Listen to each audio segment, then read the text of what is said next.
Muito bom dia, boa tarde, boa noite, pessoal, tudo bem?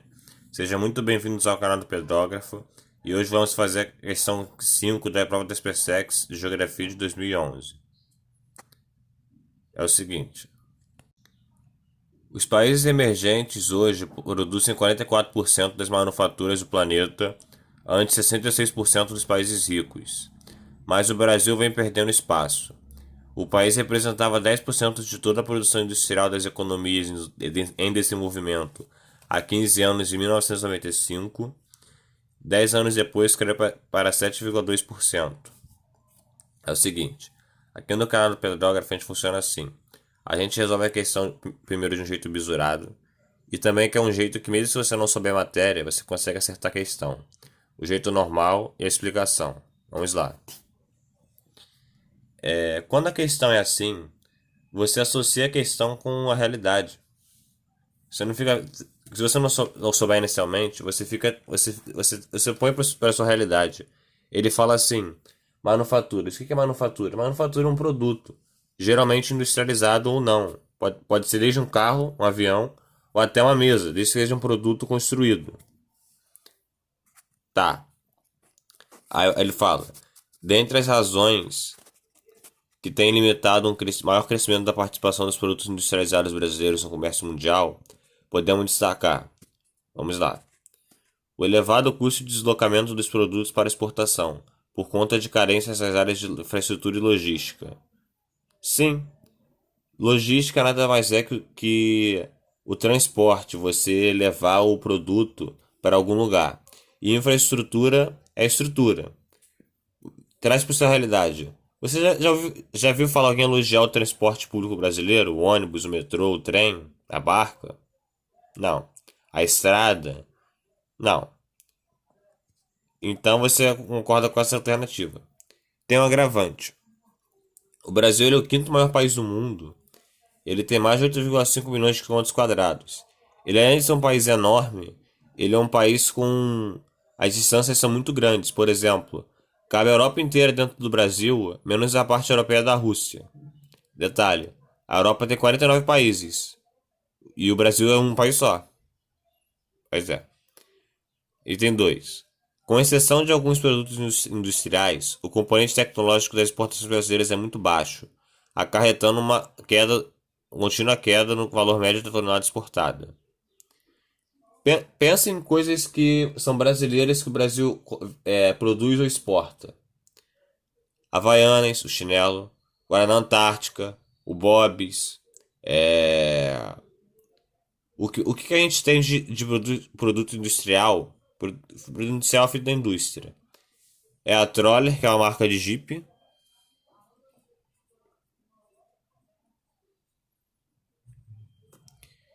E a Embraer, que é uma marca que produz avião. Praticamente só isso. A alternativa tá certa. Mas você pensa primeiro que assim, você não vê muitas coisas brasileiras como carro mesmo brasileiro. A maioria dos carros que vendem no Brasil são estrangeiros. Por exemplo, Chevrolet americana, Ford americana, Fiat italiana, Volkswagen alemã. É isso. Item 3. Cotação da moeda brasileira fortemente desvalorizada em relação ao dólar. Torna nossos produtos pouco competitivos no mercado mundial. Quando é assim que você não entende a parada, você vê até onde dá. Olha só. Como 1 e 2 estão certos, não dá para ser 1 e 3 porque a 2 está certa. Não dá para ser 1 e 3 e 4 porque a 2 está certa. Não dá para ser 2, 3 e 4 porque a 1 está certa. Não dá para ser 2 e 4 porque a 1 está certa. Então sobe a letra A. Esse é o jeito bisurado. Vamos fazer o jeito normal. É o seguinte.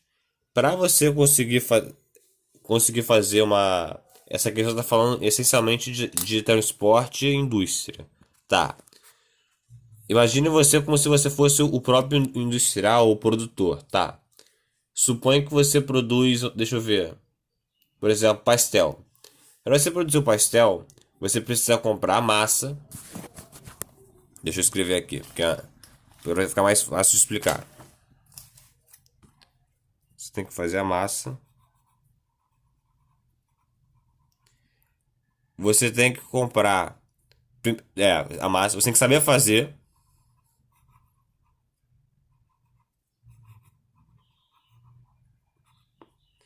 Você tem que comprar os temperos, os recheios. Isso custa, óbvio. Você tem que construir uma infraestrutura para poder vender isso, uma barraquinha, uma loja.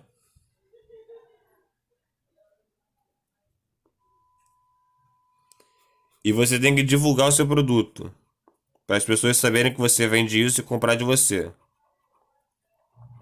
Além disso, que é muito comum pastel que é vendido em feira, você geralmente comprar um carro, né, uma Kombi geralmente, e nela tem aquela máquina que moe cana para poder fazer o recheio, o pastel de fato. Aí isso gasta combustível, isso gasta manutenção e tal. E com isso você tem que botar um preço para você poder não ser muito alto para as pessoas não para as pessoas para as pessoas conseguirem comprar e não muito baixo que você tem que suprir os custos que você teve. É assim que funciona o comércio. Se por acaso você tiver sucesso no mundo e conseguir exportar, ou seja, vender para fora que eu falo é vender para outros países, Estados Unidos, Chile, Argentina, Europa, tal. Você vai ter que fazer o câmbio. O que é isso? Câmbio nada mais é que troca. Que nada mais é, por exemplo, os Estados Unidos, você trocar o real pro dólar. Como a gente está vendo, um dólar hoje em dia vale R$ 5.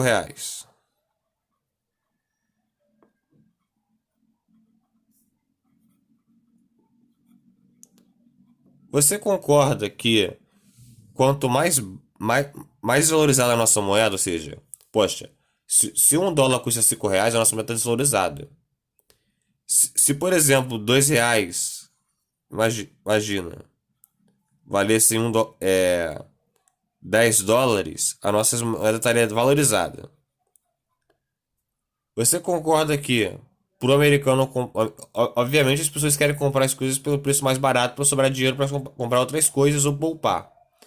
Você concorda que se quanto mais valorizada a nossa moeda, melhor para exportação?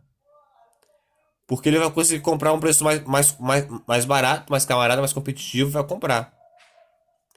E é isso que o item 3 está falando de jeito errado.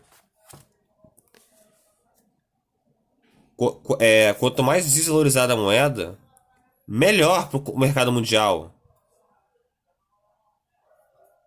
Muito competitivos. A 3 está fora. O fato de o Brasil concentrar seu intercâmbio externo majoritariamente com os Estados Unidos, seu maior parceiro comercial na atualidade, limita em muito a participação dos produtos em seus outros mercados. Aqui você precisava saber. O maior parceiro comercial do Brasil não é os Estados Unidos, mas sim a China.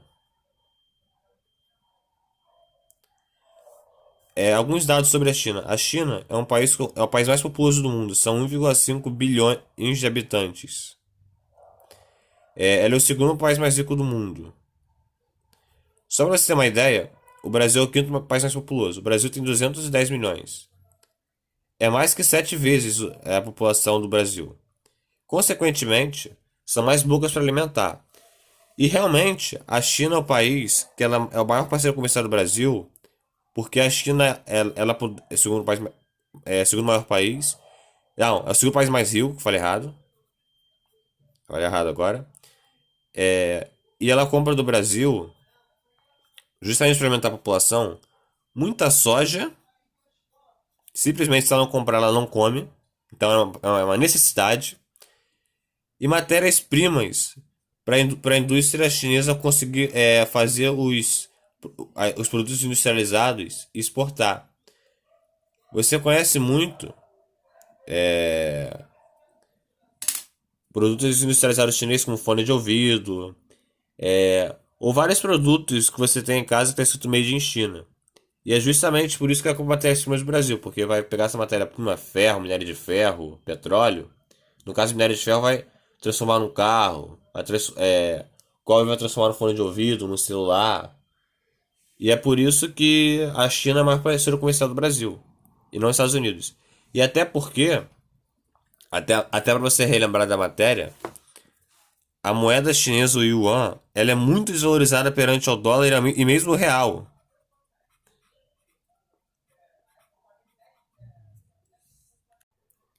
Só para você ter uma ideia, é $1. Eu falei errado. Só para você ter uma ideia, um yuan vale 0,14 dólares. E um yuan vale 0,73 reais brasileiros. Você imagina quanto dinheiro tem para um chinês comprar uma coisa brasileira, gerando lucro para o Brasil, ou até convertendo para o dólar, que o dólar é a moeda mundial. E também imagina com um brasileiro viajar para a China, quanto pouco dinheiro ele precisa para poder comprar coisas chinesas. Por exemplo, sei lá, o hotel que ele vai ficar, a estadia pode ser R$ 10 o custo. Por isso que é mais desvalorizado e interessante para uma economia como a China, porque gera mais dinheiro para o país. Vamos voltar aos itens. Explicando. Tá. O elevado custo de deslocamento dos produtos para exportação por conta de carências nas áreas de logística e infraestrutura. Isso infelizmente é verdade. Só para vocês terem uma ideia, no Brasil, cerca de entre 85% a 90% do transporte brasileiro ele é rodoviário. Rodoviário essencialmente dependendo de caminhões. E assim, ser muito dependente disso é muito ruim, porque há perdas econômicas com engarrafamento, com acidentes, porque as estradas brasileiras não são boas, o asfalto não é bom, as estradas são perigosas, a sinalização é deficiente, e isso gera um custo desnecessário, que poderia ter sido evitado, porque assim, enquanto o país está. O cara tá pagando o caminhoneiro o frete para ele poder transportar mercadoria, e às vezes o caminhoneiro tem uma rotina muito, muito dura, que ele tem que ficar dirigindo 12 horas sem parar, que ele pode gerar acidentes, que ele se cansa demais, que faz mal para a saúde dele. A gente poderia ter diversificado isso. Por exemplo, o Brasil está aqui. O Brasil ele tem um litoral muito grande. O Brasil ele poderia melhorar a infraestrutura portuária e fazer o transporte através de portos, por exemplo. O cara produziu, por exemplo, os carros da Peugeot em Resende. Podia levar de navio para as pessoas é, que querem comprar no norte, levar para o nordeste, principalmente transporte ferroviário. Tanto é que o Brasil, na greve dos caminhoneiros de 2018, o país praticamente parou porque os caminhoneiros não quiseram mais trabalhar. Não quiseram mais trabalhar, uma vírgula. Entraram em greve. Por isso que realmente o custo de deslocamento fica muito caro, porque se você diversificasse, por exemplo, um trecho vai de caminhão, outro trecho vai de navio, outro trecho vai de trem, outro trecho vai por avião, a economia ficaria muito mais fluida, a tributação diminuiria muito, o preço de custo diminuiria muito e o tempo, a agilidade ia ser muito maior. Além disso, tem uma outra questão que a própria questão da violência, o roubo de carga hoje em dia aumentou muito e por isso que os preços das mercadorias dispararam. Porque naturalmente as empresas vão repassar o custo de prejuízo para o consumidor. Vamos ao item 2. Com exceção de alguns produtos industriais, o componente tecnológico das exportações brasileiras é muito baixo, acarretando no valor médio de tonelada exportada. Sim, porque é o seguinte: você concorda que o Brasil, por exemplo, a Havaianas é uma empresa brasileira, que vende chinelo, sapato, alpargata. Você concorda que uma alpargata ela é mais barata que um celular? Sim, por quê? O celular é um produto com alto valor agregado. O que é valor agregado? Justamente, é o valor que os componentes dele têm. O celular tem uma câmera, o celular tem internet, o celular tem bateria. Todos esses componentes são de tecnologia. E produzir tecnologia é uma coisa que ninguém sabe produzir. E por isso que lei da oferta e da procura é uma. Como são vários componentes agregados, são vários componentes complexos, é uma É mais caro porque é o valor total da obra, sabe? O conjunto da obra.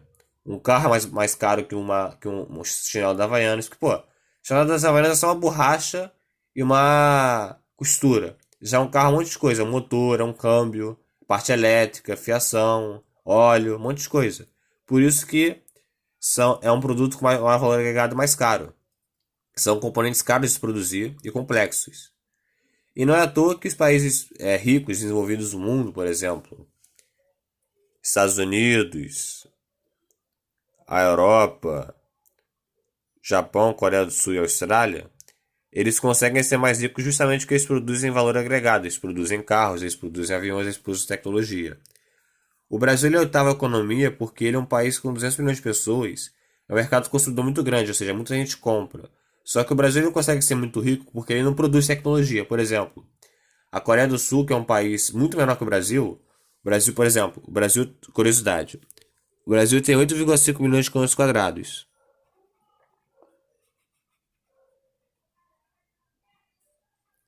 A Coreia do Sul,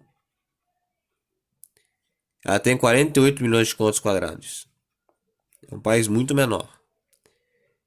O Brasil hoje em dia, ele é a oitava economia. Se eu não me engano, a Coreia do Sul ele é a décima. E a Coreia do Sul ela produz valor agregado. Por exemplo, a Samsung, ela é uma empresa sul-coreana. A Samsung produz de tudo: celular, tablet, máquina de lavar, é, blindado, foguete. É um novo conglomerado e produz para tecnologia. Além disso, a Coreia do Sul ainda tem a Hyundai, que é a montadora de carros. Que dentro da Hyundai é o grupo Hyundai. Tem a Kia, que é outra montadora de carros. Que também tem a Genesis, que é outra montadora de carros. E também ela é a dona da LG, que é uma outra montadora que também produz celular, que produz máquina de lavar, que produz um monte de produtos industrializados, valor agregado. E por isso que ela consegue ser um país tão rico e tão pequeno. É isso.